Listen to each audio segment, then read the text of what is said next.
ARD. A picturesque region in the Balkans, packed with strange customs. Birds eat with spoons. Horses go bathing, and a big mouth goes swimming in the woods. In the middle of Croatia, there is an abundance of water. The unpredictable waters of the Sava know no restrictions and create an amphibian world. Flooded for months at a time, the wetlands are home to swarms of young creatures, like the ugly ducklings, peaky-backed chicks, and builders busy grooming themselves. In the floodplains, large birds catch fish, and large fish catch birds. Here, people live with the water, as was usual in many parts of Europe centuries ago.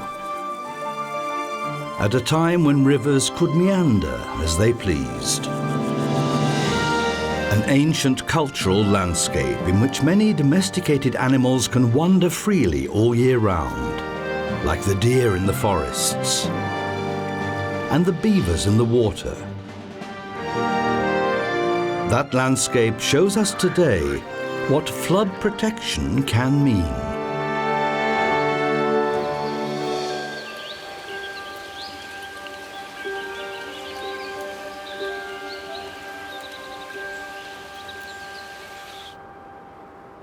The most plentiful tributary of the Danube has its headwaters in the Julian Alps of Slovenia.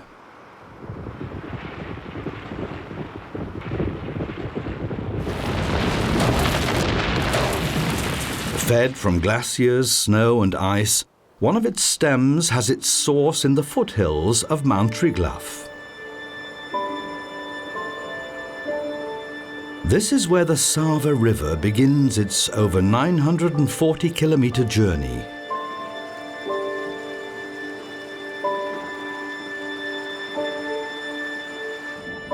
Emerald green springs produce crystal clear groundwater like miniature volcanoes. Before it got this far, it trickled down underground through the mountains. It's still winter. Up here, everything is sheathed in ice. Even Lake Bohain, where the two stems of the Sava join forces, still has a coating of ice. From here, the Sava continues as a tumbling mountain torrent towards the Danube and the Black Sea. To save energy in this gushing river, the trout and speckled trout aim into the current.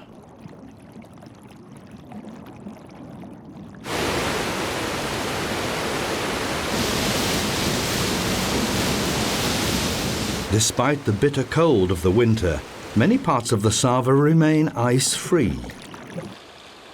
Where it becomes shallower, it freezes over from the banks towards the centre.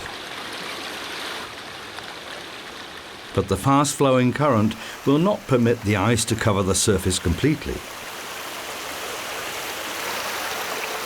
Mountain streams like this are the preferred hunting ground of a rather special bird. The white-throated dipper relies on the streams not freezing over completely in the winter. It doesn't just dip its head into the water to hunt for amphipods or insect larvae.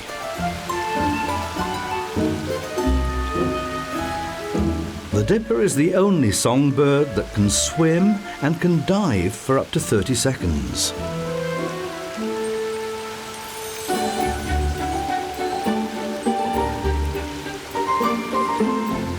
It even takes a dive into the gushing Sava, where a Danube salmon has already caught its lunch, but is having difficulty swallowing it. There was a time when this predatory fish that grows up to 1.8 meters in length was ubiquitous throughout the Danube area.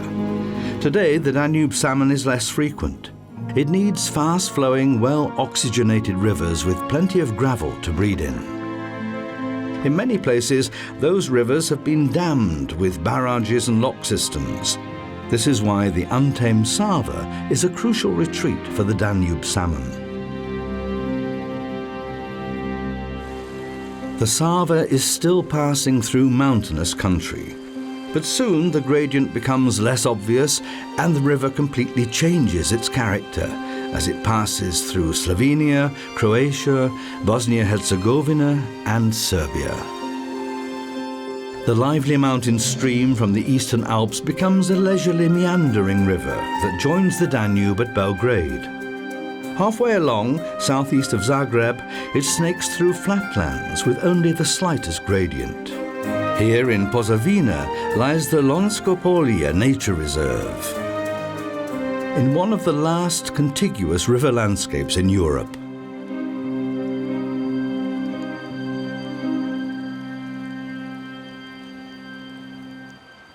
In the cold winter, many of the side arms of the Sava wetlands are frozen to a large extent.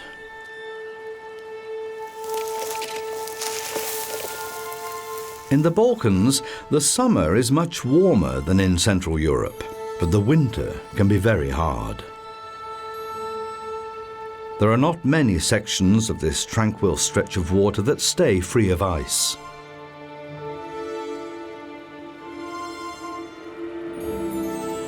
They are only superficially frozen, and many of the fish spend the winter here,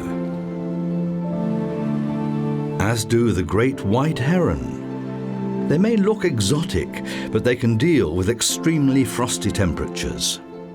Since they don't only live off fish, they don't have to migrate when the waters freeze over. They find enough mice and other small animals under the snow. And this fox is hoping his luck is in today.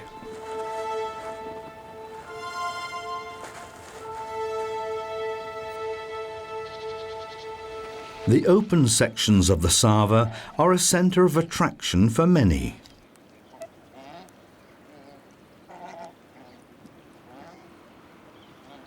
Mute swans, the largest waterfowl in Europe, get social during the winter. Sometimes dozens of them will congregate around the unfrozen arms of the river.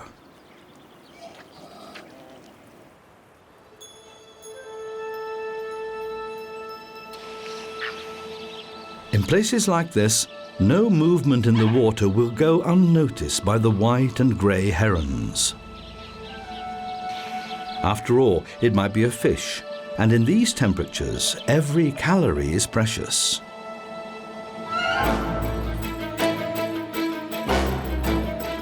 And worth an argument.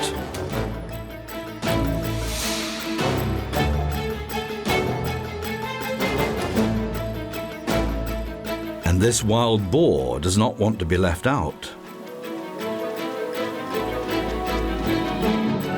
So he goes over to sort the herons out and disappears into the extensive forests of the Sava wetlands. The nature reserve is not only home to centuries-old Slavonian oak, whose particularly durable wood is highly sought after for furniture and wine barrels. It's also where the best ham is domiciled, so the saying goes. The winter-resistant Turopolya pigs, with their layer of fat up to 15 centimeters thick, live here all year round and root around in the woods looking for acorns. During the Balkan War, at the beginning of the 1990s, this ancient species of animal was nearly made extinct. But the robust, original Turopolyas are an essential source of genetic material for pig breeding. Fortunately, it was possible to save them, and with them, the traditional grassland farming by the Sava, an ancient, cultural, biodiverse landscape.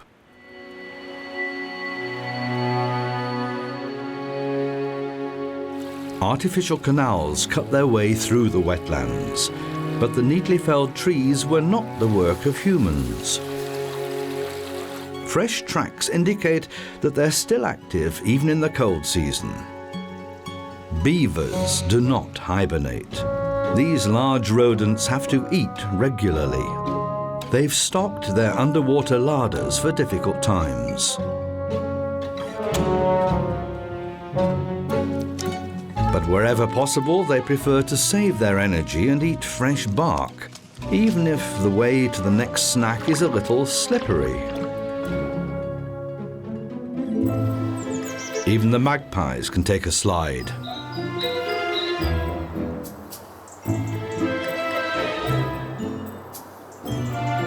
Now that it's slowly beginning to thaw, some small titbits are becoming accessible. The great bittern likes to stalk along the edge of the reeds where there are often breaks in the ice, looking for unmoving fish. While magpies, as omnivores, can survive in the cold season by feeding on vegetarian meals, the great bittern needs its meat dishes. Then spring comes, and in the Julian Alps, where the Sava has its source, everything is thawing. Water from the massive catchment area tumbles over the cliffs. One great torrent is making its way. In the Posavina plain, the water masses build up. The entire Sava basin fills up, sometimes as much as 10 meters above the normal level. Although it looks like a natural disaster, this is actually saving the towns along the Sava from urban flooding. The Sava Wetlands act as a detention basin. Over 600 square kilometers is flooded every year. Like an enormous sponge, the alluvial forests soak up the water from around 10 billion bathtubs. In the past, many river landscapes around Europe looked like this. These trees often spend several weeks and months standing in the water. Without these floodplains, towns like Zagreb and Belgrade would frequently be washed out. Many animals benefit from the flooding. No less than 15 species of amphibians, like the moor frog. These 7-centimeter-long frogs leave their winter quarters en masse in the spring, and for the spawning season, the males take on a blue color. These flooded meadows provide plenty of food, herons fish, while beside them the wild boar graze on fresh greens in the water, or dig in the soggy soil for insect larvae and roots.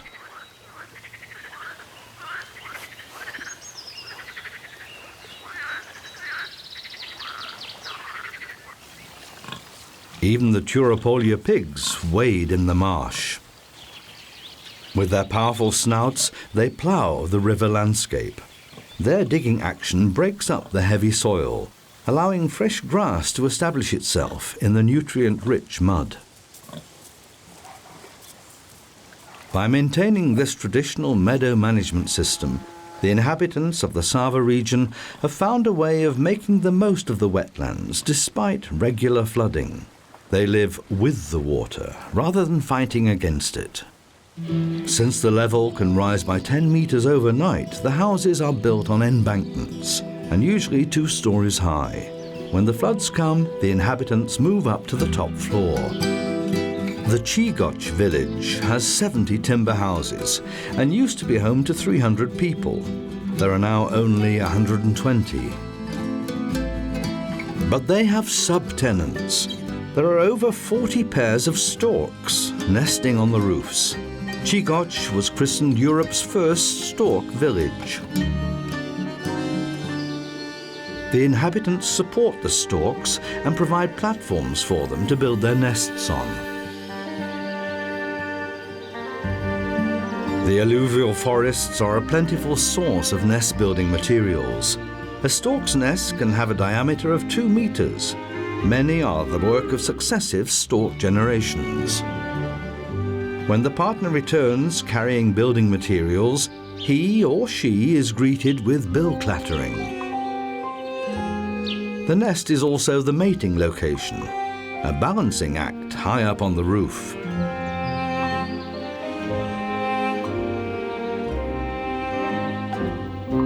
While the storks actively seek human habitations to build their nests, others prefer the privacy of the alluvial forest. After the winter, the mute swans give up their social gatherings. They are strict vegetarians and mainly live off aquatic vegetation. But when a pair start exchanging aquatic undergrowth, they're collecting building materials. Branches and twigs form the base construction. The greenery is for the padding. The swan couples like to build their nests, that are big enough for 5 to 7 eggs, on small islands away from the banks to prevent the foxes getting close. The crested grebe have already laid their eggs in the floating nest made of reeds, branches and water plants. As underwater hunters, they catch small fish interspersed with aquatic insects and crayfish.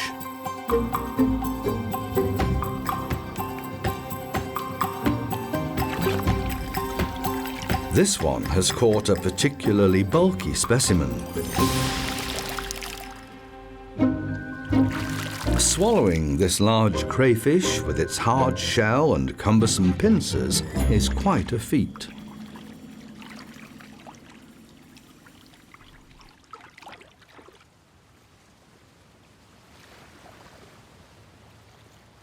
Once dinner is over, the grebe has to preen itself thoroughly.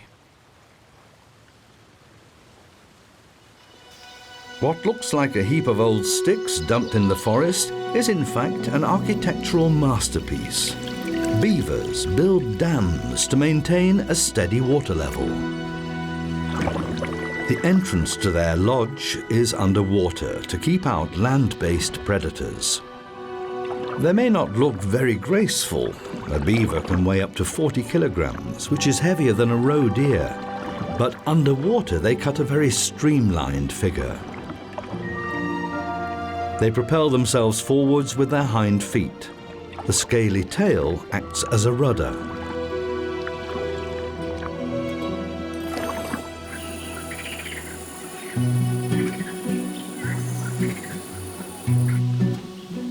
The beaver will gnaw at a large tree for several days.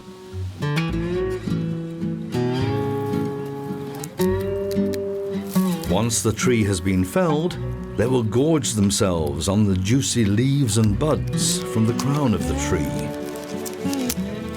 Thinner twigs, up to the thickness of a pencil, that are still very soft, are eaten completely with the wood and bark. Many of the felled trees will sprout again the next year. The larger branches are only used as building materials for the lodge and dam.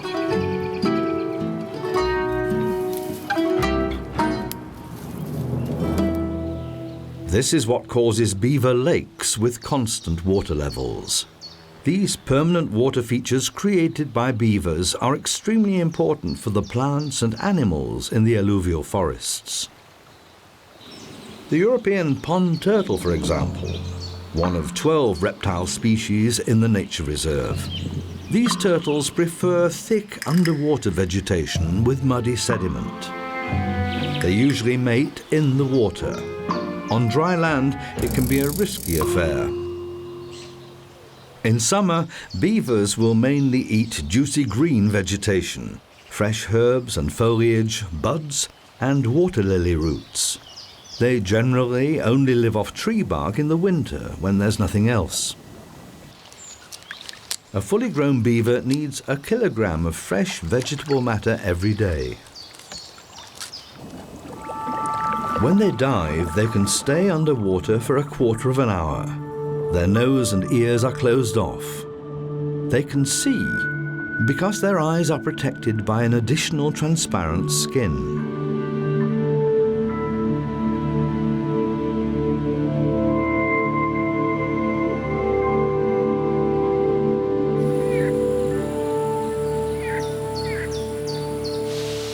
The lodge has now seen the arrival of the kits.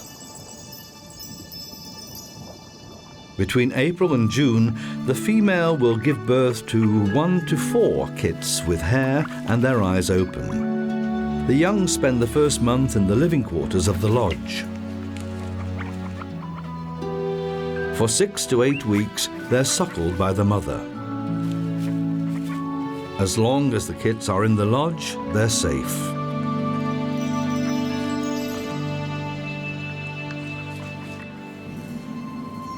But out in the waters of the Sava, terrifying predators are waiting.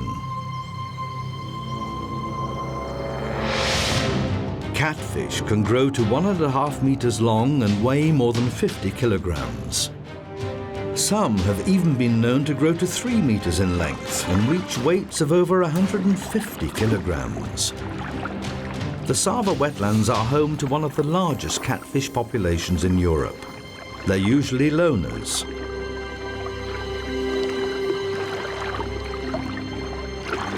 But in spring, there are sometimes unusual gatherings. The focus is usually a group of overweight females with swollen bellies full of spawn.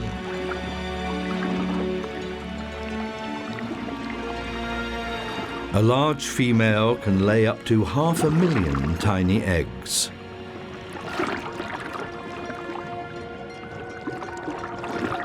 And yet these whirling catfish are not mating. This puzzling spectacle is perhaps a kind of foreplay.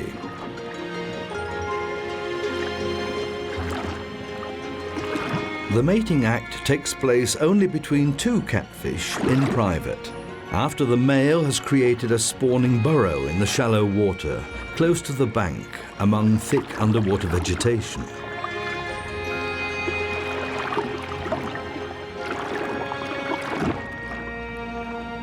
There are many suitable places along the Sava. The quiet side arms are often overgrown with a thick mat of pond and water lilies.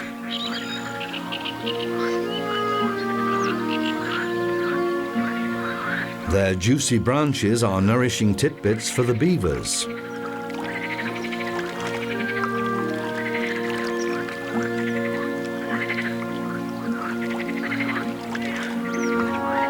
And the broad floating leaves are a welcome diving board for frogs hunting insects.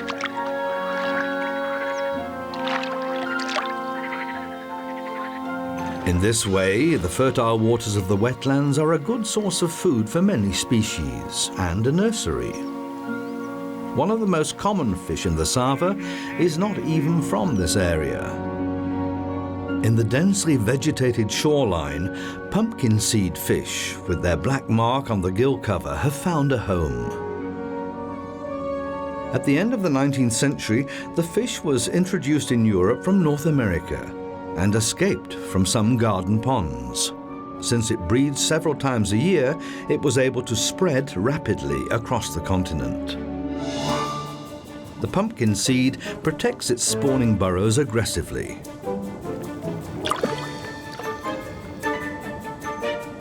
It will even attack very large intruders.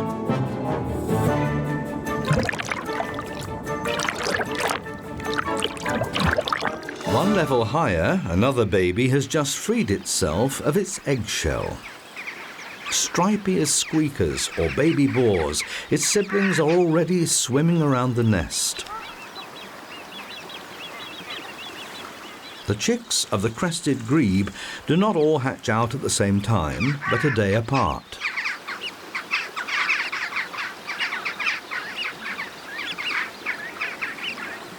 Surprisingly, the parents offer their babies freshly pulled feathers. Even odder, the chicks eat them.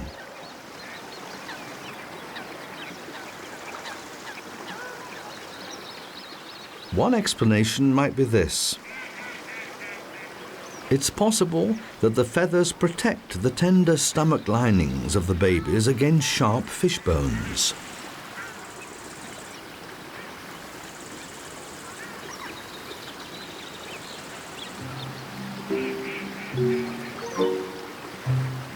The first weeks, the chicks spend a lot of time in a cozy hollow of warm down. This protects them against the cold water and the hot sun.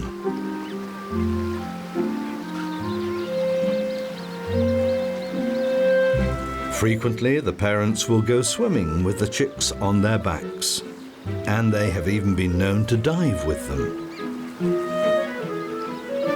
But this grebe is just looking for a more comfortable position on the nest.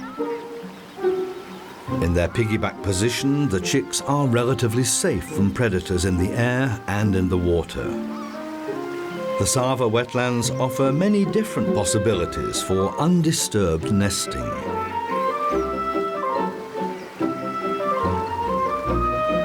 Some build floating nests where they can bring up their young.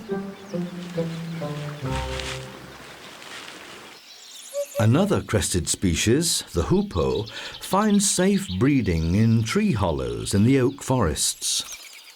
Here the young wait for their parents, who take turns to bring food, mainly crickets, beetles and larger caterpillars.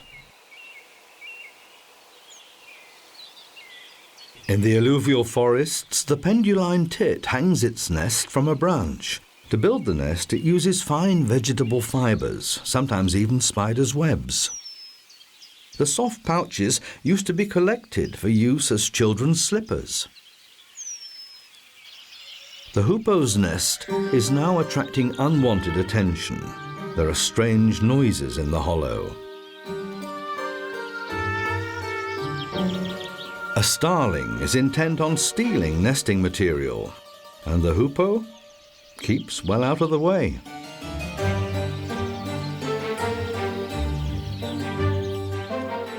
Discretion is the better part of valor. But what does the starling really want? It flies off without the nesting material. So the hoopoe parents can carry on with feeding their young in peace.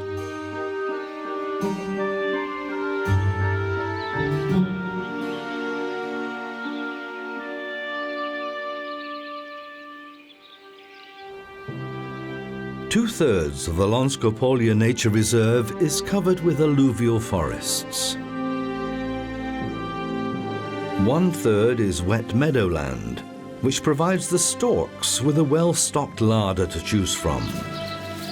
Every adult stork requires a pound of food a day, and the chicks need more than twice that. So stork parents have to transport several kilograms of food every day. They poke around in the grass to find insects and mice, amphibians, slugs, and earthworms. If the meadows are underwater, they catch crayfish and small fish there. Storks are characteristic of the nature reserve. There are over 700 pairs breeding here. They're constantly repairing their nests. This means they can grow over the years to 4 meters in height and can weigh up to 600 kilograms. After over a month of incubation, the young storks have hatched. At the beginning, one of the parents will always stay with the nest, provide shade, and regurgitate tidbits for the clamoring babies.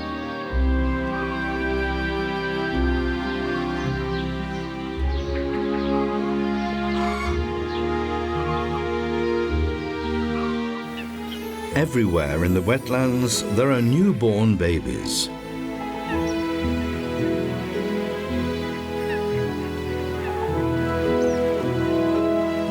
After a good 5 weeks of incubation, the mute swan cygnets have hatched.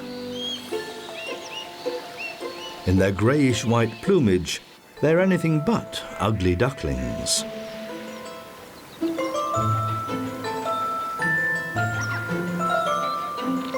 They preen themselves in the water. And, together with their parents, in the nest. The swans distribute oil from their preen gland all over their plumage to make every single feather waterproof. Soon after hatching, the cygnets are expected to find their own food in the water. The parents, with their longer necks, may be able to reach deeper into the water.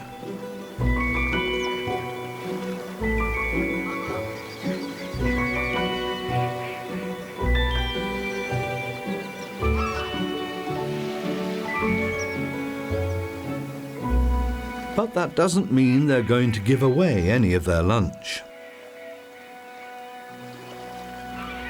The wetlands are fertile. Along the banks of the snaking Sava River, there are cormorants. The water is teeming with fish. The larger catfish have retreated to quieter regions. The younger catfish are swarming in the open water like tadpoles, catching amphipods and insect larvae. In this way, they confuse fish predators that have to be able to concentrate on one target. There are predators hiding everywhere in the wetlands. Like this spotted eagle that's just grabbing a pumpkin seed fish.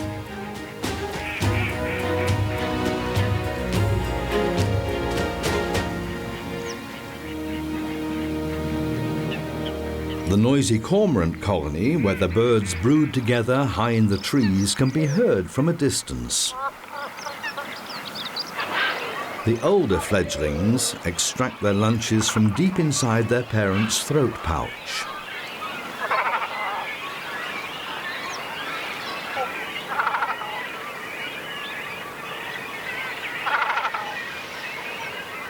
If it's very hot, the parents also give them water. The diverse bird life in the wetlands can't be taken for granted. The fine balance can easily be disturbed. This can be seen from the Croatia side arm, where grey heron and spoonbills breed side by side. The heron are frequently seen in Europe and even nest in large towns. The more rare spoonbills, however, only frequent intact wetlands. At the end of the 1980s, this side arm was drained and the spoonbills disappeared. Fortunately, there are now 120 pairs here breeding beside the herons.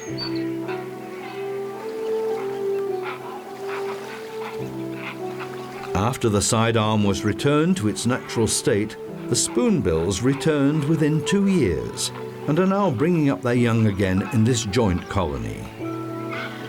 And even the young have a spoon-shaped bill.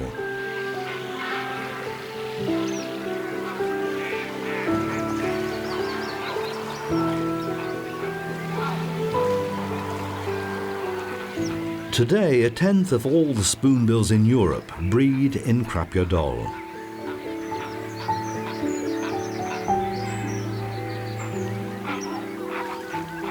This is why the bird with the strange-shaped beak was honoured as the symbol of the nature reserve.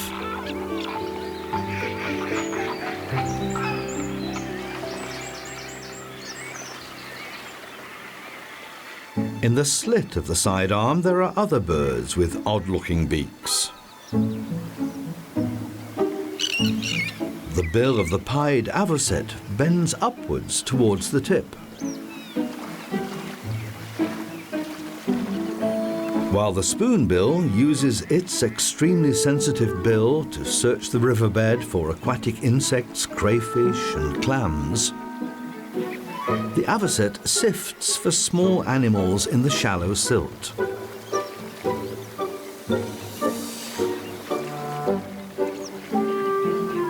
Even the young chicks emulate this by swinging their heads to detect prey.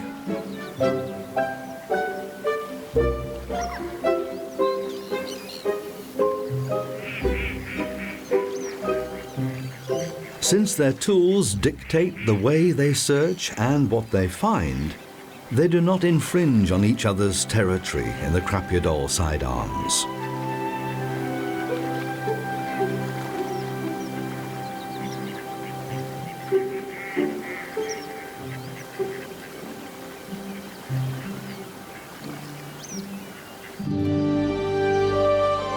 We are into midsummer in the wetlands. And the entire beaver family has taken to the water. The youngsters are still a little apprehensive about the water and have to be encouraged to swim, or are even carried. By the bank, an adult and a juvenile from last year are combing their fur using the special combing claw on their hind feet and applying oil to make it waterproof.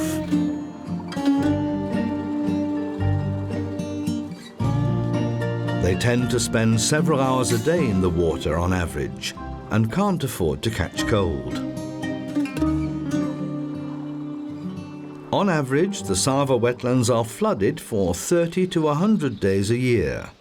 It's not only in spring, but in any month of the year that powerful rainfall can cause it to burst its banks and generate fertile habitats for many creatures, including the osprey.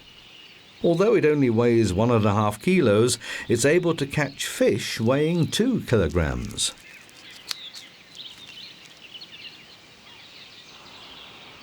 After locating them with its eagle eyes from afar and picking them out of the water.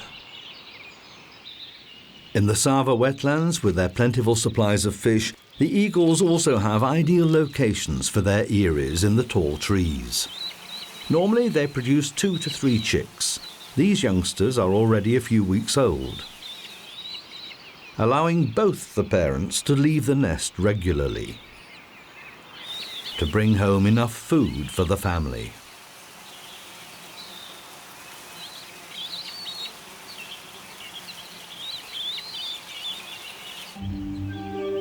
The labyrinthine waters of the wetlands are often murky, so not all the fish hunters need to have such good eyes as the eagles that hum from high in the sky. The large catfish have relatively poor eyesight, but their whole body, and in particular their long feelers, is covered with sensitive sense organs.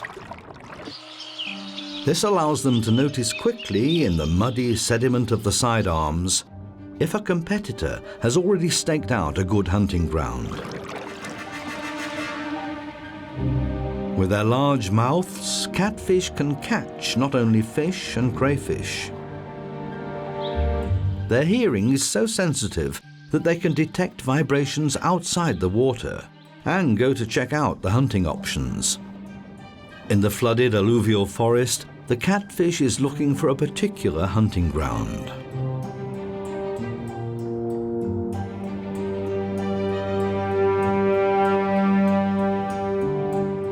There are reports of small dogs ending up inside the jaws of the catfish. This is where pigeons come down to the water to drink.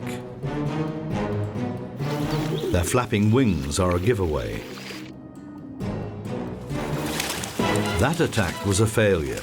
The pigeons are wary and don't allow themselves to be dragged into the water that easily. They're still thirsty though and come back.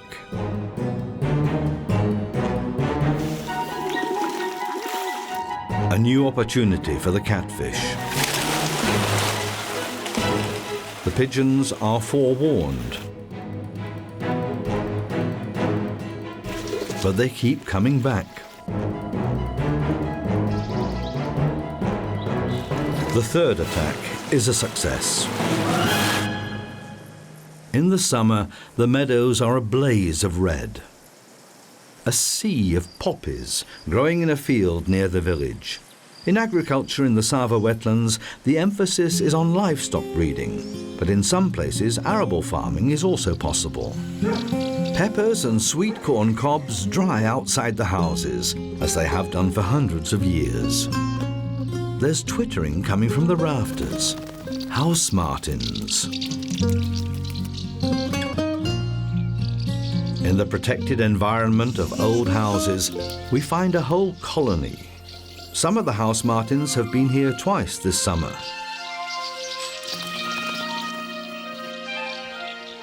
The others still have to complete their nests. They build the walls of their nests from inside using moist lumps of earth until there is only their front door left open. There's a plethora of building materials in the Sava Wetlands. Thanks to the moist surroundings, these martins can always find lumps beside puddles and on the banks of the waters, even in the hottest summer.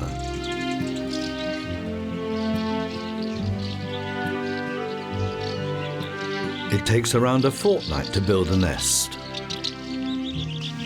And then they lay up to 5 eggs in it.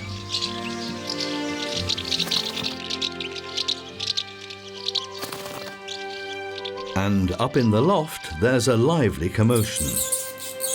The mouse-eared bats spend the daylight hours up here squeaking. Most of these are females, and they will give birth to their young here and bring them up. Hundreds, sometimes even thousands of bats vie for the best places.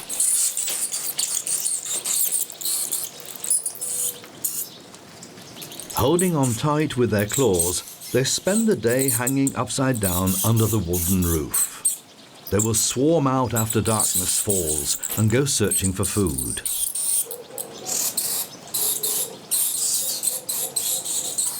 Thanks to their large ears, they can locate their prey in the dark by ultrasound, mainly all manner of insects. In these moist wetlands, there are many different midges and flies, moths and beetles. The floodplains of the Sava are of importance to the protection of birds throughout Europe. On the one hand, they're the breeding area for over 140 different bird species. Numerous waterfowl, like the snipe, nest in these moist meadows. But for migrating birds too, the Sava wetlands are one of the most important rest areas on the continent.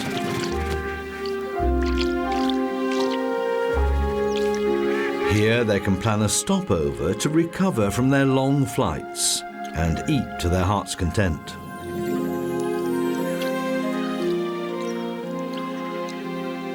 All in all, no less than 240 bird species have been registered in the nature reserve.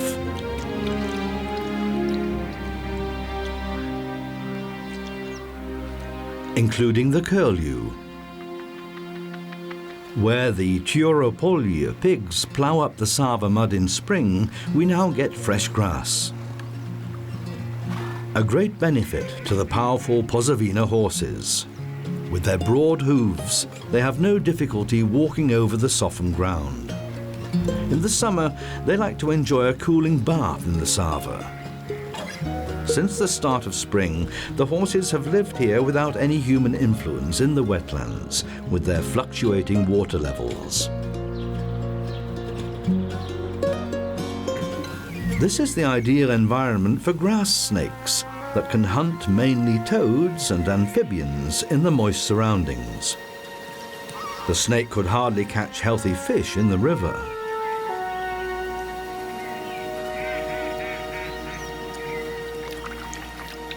But when the water recedes from the flooded meadows, the fish left behind in the puddles virtually leap straight into the grass snakes' mouths.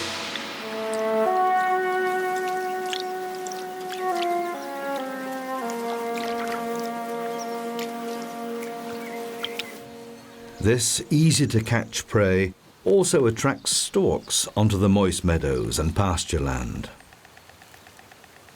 They pick the juiciest insects. Often they will follow the cattle and horses because, as they move around grazing, they dislodge grasshoppers and other creatures. The storks benefit from these free-roaming domesticated animals in many ways.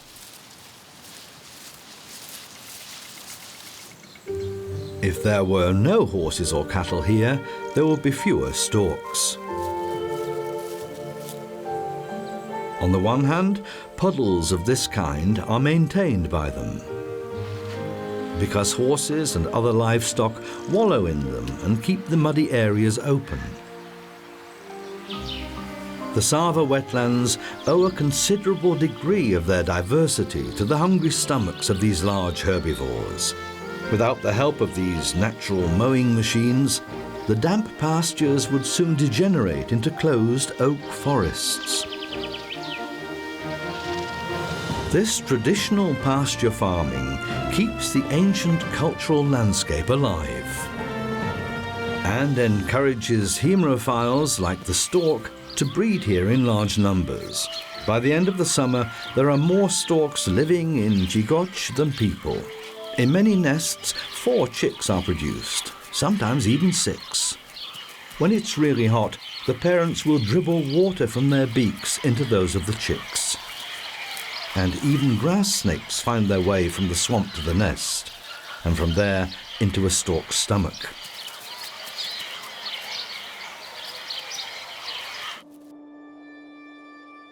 In the late summer, early morning mists rise over the nature reserve. A melancholy idyll, when the Sava Wetlands of Croatia remind us of paintings by famous landscape artists.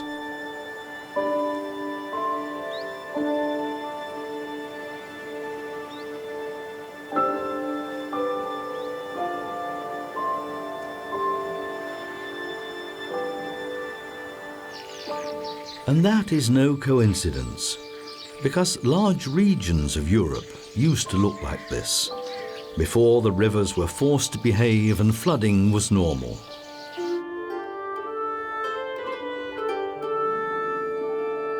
Times when, all over the continent, riparian wetlands could only be used naturally for grazing. This created landscape diversity, as still seen in the Lonskopolia puddles and pools on moist meadows.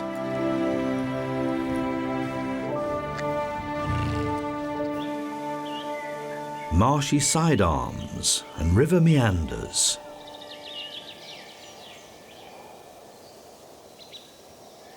Traditional woodland pasture.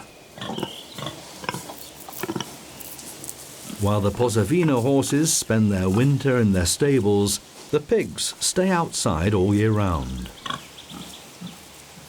In the autumn, they're driven into the woods where they mainly eat acorns. These woodland pastures keep the forests open and free of undergrowth.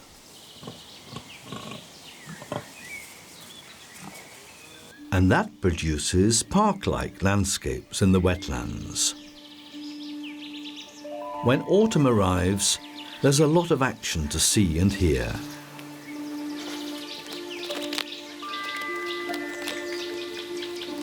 During the last warm days of the year, the squirrels and foxes build up their layers of winter fat. And in the country by the Sava, the red deer are heard bellowing.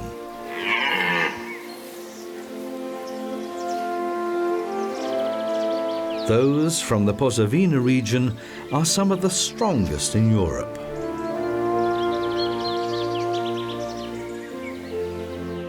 The most important time of the year is fast approaching, the rutting season.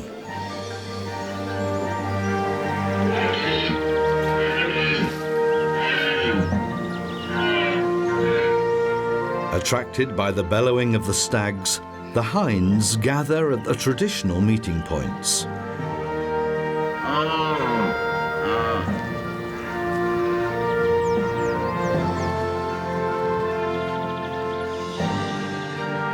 These are usually spaces that have not grown over.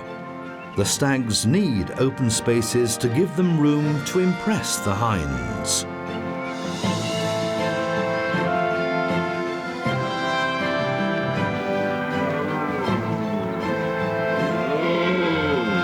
And intimidate their rivals.